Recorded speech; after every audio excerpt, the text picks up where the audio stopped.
मैं कितनी बकवास जगह, ना बिजली का ठिकाना और न ही ठंड के इक्विपमेंट्स। कसम से पूछता रहा हूँ। मैं तो कहता हूँ तुम भी इधर ही आ जाओ। काम में ना सही कम से कम तुम्हें देखकर ही अपना टाइम पास करता रहूंगा।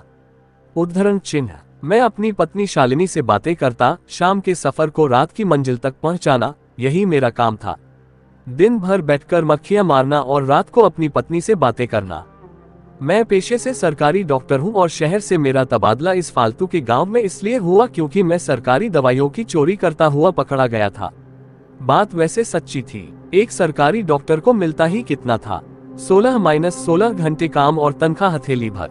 वैसे दवाइयों की चोरी में मैं अकेला गुनहगार नहीं था, पर मेरे से ऊपर जो बड़े डॉक्टर बैठे थे उनकी नजर में मैं छोटा आदमी था, इसीलिए गुनहगार सिर्फ मैं ही बना। पर अभी केस चल रहा है। अगर सब कुछ ठीक रहा तो शायद फिर से वापस मुझे कलकत्ता बुला ले, मगर मामला ठंडा होने तक मुझे से गांव में सड़ना है।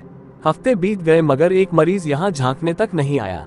आसपास पूछ जब खबर ली तो पता लगा कि यहाँ लोग आयुर्वेदिक दवाइयों को ज्यादा मानते हैं।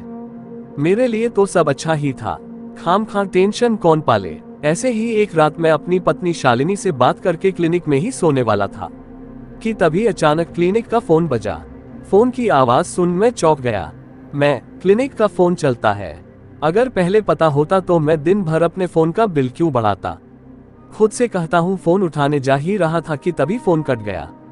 मैं अच्छा हुआ कि कट गया, मैं तो उठा ही था काटने के लिए। अब इतनी रात को बाहर कौन जाए। उद्धरण चिन्ह।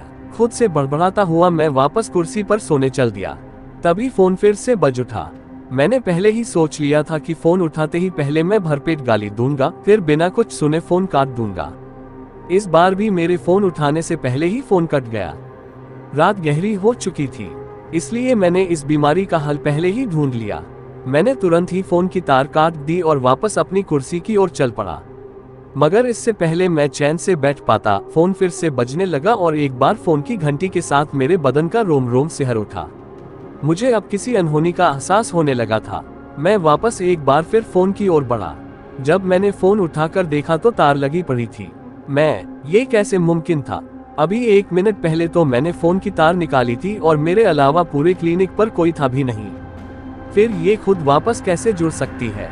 उद्धरण चिन्ह। इस वक्त मेरे मन को बस यही सवाल आ रहा था। इससे पहले इस बार भी फोन काटता, मैंने तुरंत फोन उठा लिया। मैं कौन है। अरे जब बात ही नहीं करनी होती तो फोन क्यों करते हो आप लोग। टाइम देखा है, सो जाओ आराम से। उद्धरण चिन्ह। मैंने बिना सामने वाले की बात सुनकर फोन वापस रख दिया, लेकिन इस बार मैं कुर्सी की तरफ नहीं गया, वहीं फोन के पास खड़ा रहा।